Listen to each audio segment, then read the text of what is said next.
warahmatullahi wabarakatuh. Selamat pagi anak-anak. Bagaimana kabarnya? Alhamdulillah. Baik anak-anak, sebelum kita memulai pelajaran pada pagi hari ini, alangkah baiknya kita berdoa terlebih dahulu agar pelajaran pada pagi hari ini lebih barokah dan penuh kesetiaan. Bapak minta tolong kepada ketua kelas untuk memimpin doa pada pagi hari ini. Baik, terima kasih kepada ketua kelas. Baik anak-anak, Bapak absen terlebih dahulu ya. Apakah ada yang tidak masuk pada pagi hari ini? Semua masuk ya? Oh ya, semua masuk. Baik. Baik anak-anak, pada kali ini kita akan memasuki materi kita yang baru, yakni mengenai riba, bank dan asuransi. Tapi di sini yang pertama Bapak akan membahas mengenai riba. Riba merupakan di dalam bahasa Arab memiliki arti ziyadah, yakni tambahan, yang berarti tambahan pembayaran atas uang pokok pinjaman. Riba di dalam istilah merupakan sebuah pengambilan tambahan baik dalam transaksi jual beli maupun pinjam meminjam secara batil atau bertentangan dalam prinsip muamalah dalam Islam. Riba di dalam Al-Quran hukumnya haram dan riba hukumnya sunnah menurut para ulama. Ada yang ingin ditanyakan anak-anak? Sudah paham ya mengenai definisi riba? Alhamdulillah sudah paham ya. Baik, kita akan lanjut mengenai macam-macam riba. Di sini macam-macam riba ada 4 macam anak-anak ya. Yang pertama ada riba fadl, riba nasi'ah, riba qardi, dan riba far'i. Yang pertama Bapak akan membahas mengenai riba fadl. Riba fadl merupakan suatu penukaran barang yang dimana di dalam penukaran barang ini terjadi suatu yang tidak sama jenisnya ataupun tidak sama ukurannya, maka itu hukumnya riba. Mengapa riba? Karena ada terjadi suatu yang untung dan terjadi suatu yang rugi. Yang kedua ada riba nasi'ah. Riba nasi'ah ini merupakan suatu riba dalam pinjam meminjam, di mana di saat kita meminjam uang, terutama di dalam bank, apabila kita melakukan pinjaman dan telat pembayaran, maka di sana akan dikenakan suatu tambahan pembayaran dalam suatu pinjamannya. Maka itu hukumnya riba. Biasa hal ini terjadi di saat kita meminjam kepada bank. Dan yang ketiga mengenai riba qardi.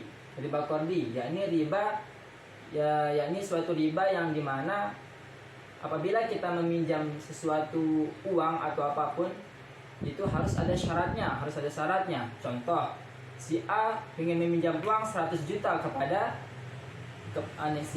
si B, tetapi si B belum ingin memberikan uangnya sebelum si A memenuhi syarat yang diberikan oleh si B. Nah, itulah termasuk riba nasi'ah, riba qardi. Itulah yang dimaksud riba qardi. Apabila suatu pinjam meminjam yang dilakukan dengan suatu syarat, maka hukumnya riba. Dan yang terakhir ada riba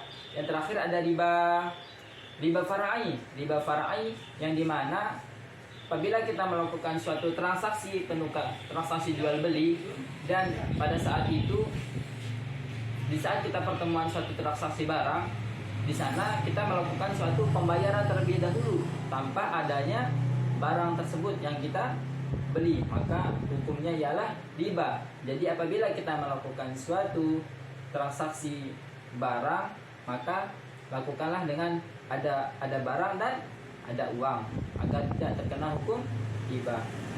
Ada yang ingin ditanyakan anak-anak? Semua sudah paham ya? Alhamdulillah. Baik, kalau semua sudah paham, kita akan lanjut pembahasan kita mengenai bank. Baik anak-anak, kita akan lanjut pembahasan yang kedua, yakni mengenai bank. Jadi Bapak sudah sebut mengenai bank. Di sini Bapak akan menjelaskan sedikit pengertian bank dan ada jenis-jenis bank. Yang pertama mengenai definisi bank.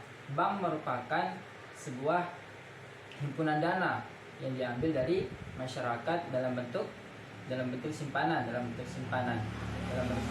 dan uang ini akan kembali disalurkan kepada masyarakat, entah itu dalam bentuk kredit ataupun dalam bentuk lainnya. Nah, jadi anak-anak seperti yang kita ketahui, bank ini banyak sekali digunakan oleh seluruh masyarakat ya, entah itu dalam menabung, transaksi, transfer, dan lain sebagainya. Dilihat dari jenis-jenis bank, bank itu dibagi menjadi dua anak-anak. Ada dilihat dari segi fungsinya dan dilihat dari segi kepemilikannya.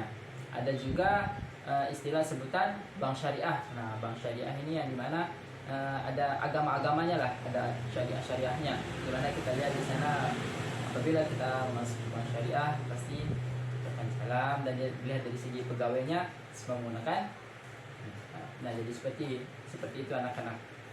Ada yang ingin ditanyakan mengenai bank anak-anak? Paham ya?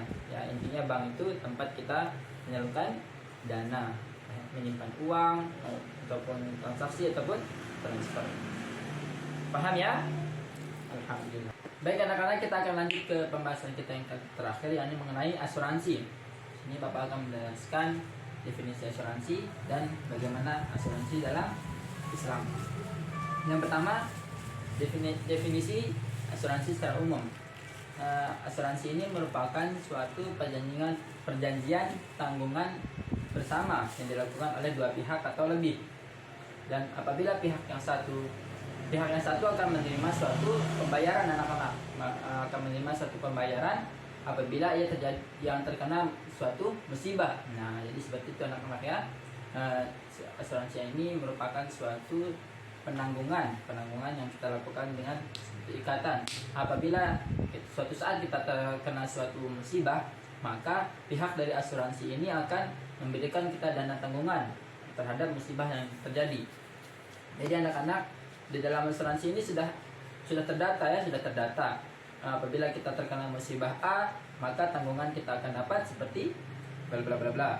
Dan apabila kita terkena musibah yang B, kita akan mendapatkan suatu tanggungan bla bla bla. Apabila kita terkena suatu musibah seperti yang C, maka tanggungannya bla bla bla, dan seperti itu seterusnya. Dan selanjutnya asuransi dalam pandangan Islam ada beberapa istilah, yakni ada takaful, takmin, dan Islamic insurance. Namun di dalam Islam yang termasuk di Indonesia ini anak-anak biasa menggunakan suatu asuransi yang beristilah takaful. Nah, jadi seperti itu anak-anak ya. Ada yang ingin ditanyakan anak-anak mengenai materi kita pada pagi hari ini? Entah itu dari riba, bank, atau asuransi? Tidak ada ya? Semua sudah paham ya? Alhamdulillah, semua sudah paham ya. Begitu berkah yang kita pada pagi hari. Ya, kalau begitu apabila tidak ada yang ingin ditanyakan, maka Bapak akan menutup pembelajaran pada pagi hari ini. Agar lebih barokah pembelajaran kita pada pagi hari ini, marilah kita tutup dengan sama-sama melafazkan doa hamdalah dan kafaratul majelis. Alhamdulillahirabbil alamin. Subhanakallahumma wa bihamdika asyhadu an la ilaha illa anta astaghfiruka wa atubu ilaik. Wassalamualaikum warahmatullahi wabarakatuh. Sampai ketemu di pertemuan selanjutnya ya anak-anak.